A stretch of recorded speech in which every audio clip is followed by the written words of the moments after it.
Welcome to The Explainer. Today, we're diving into two huge, opposing forces that basically shape our entire economy. On one side, you've got relentless, cutthroat competition, and on the other, the unchecked power of a monopoly. But first, let's start with a little puzzle, one you've probably wondered about yourself. How is it possible that the person sitting right next to you on a flight paid a completely different price for the exact same seat?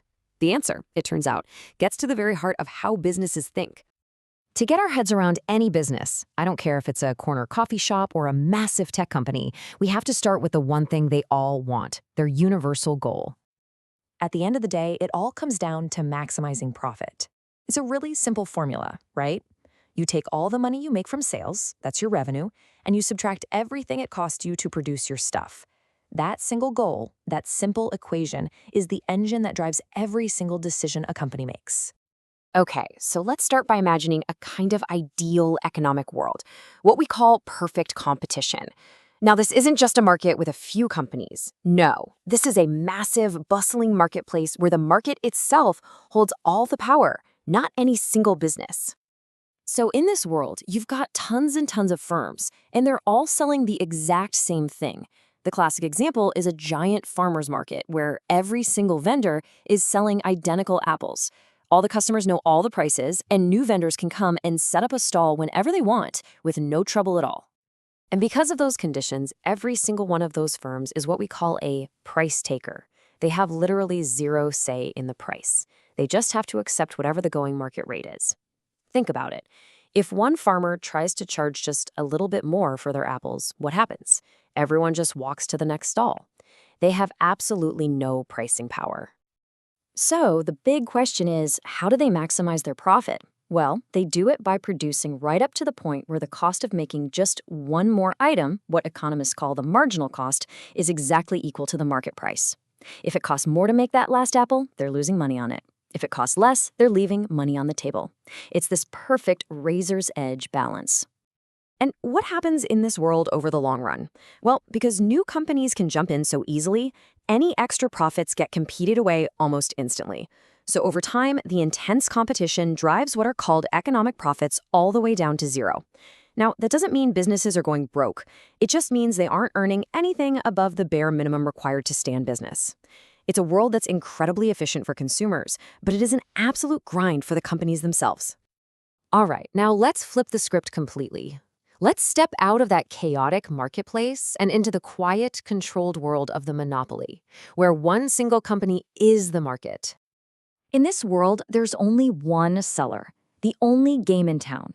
Think about a drug company that has a patent on a life-saving medicine, or maybe the only gas station for 100 miles. There are these huge barriers, like patents or just impossibly high startup costs, that put up a giant keep out sign for any potential competitors. And so, unlike our poor apple farmer, the monopolist doesn't take the price, it makes the price.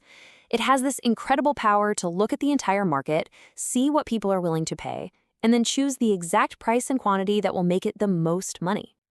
And this right here, this is the secret sauce. A monopolist maximizes its profit by setting a price that is way, way higher than its marginal cost. That gap, that space between the price they charge and what it costs to make one more, that's the source of all their power and all their profit. So how do they use this power? Well, because they control everything, they have a huge incentive to create a kind of artificial scarcity. They intentionally hold back production because by making less of something available, they can charge a whole lot more for it. This is what allows them to earn those massive long-term profits that are just impossible in a competitive world. But here's the catch. This creates what's called a welfare loss. It means there are people out there who would have happily paid more than what the product costs to make, but they're now priced out of the market entirely. It's a win for the monopolist, but it's a loss for society as a whole. This power to basically set your own price leads to a really fascinating and, well, really common strategy that I guarantee you run into. It's called price discrimination. And this is the answer to our airline puzzle from the beginning. Price discrimination is just the fancy term for charging different groups of people different prices for the exact same thing. Monopolies do this to squeeze out every last drop of profit by figuring out exactly who is willing to pay more and then charging them more. So here's how they do it. First, they slice and dice the market into different groups. For airlines, you have business travelers who book at the last minute and don't care as much about the price. They get charged more. Then you have vacationers or students who plan way ahead and are super price sensitive. They get the lower fares. The key to the whole thing is making sure the student can't just buy a cheap ticket and resell it to the business traveler. And this chart, well, it shows you exactly why they go to all this trouble. By carefully tailoring prices for these different groups, a company can make way more profit than if it had to charge everyone the same one-size-fits-all price. The difference can be absolutely huge. Okay, so we've journeyed through these two very different, very extreme worlds. But why does this tug of war between competition and monopoly actually matter to you? Well, because this dynamic is playing out all around us, all the time, and it influences everything from the price of your groceries to the pace of medical innovation. This table really just lays it all out side by side.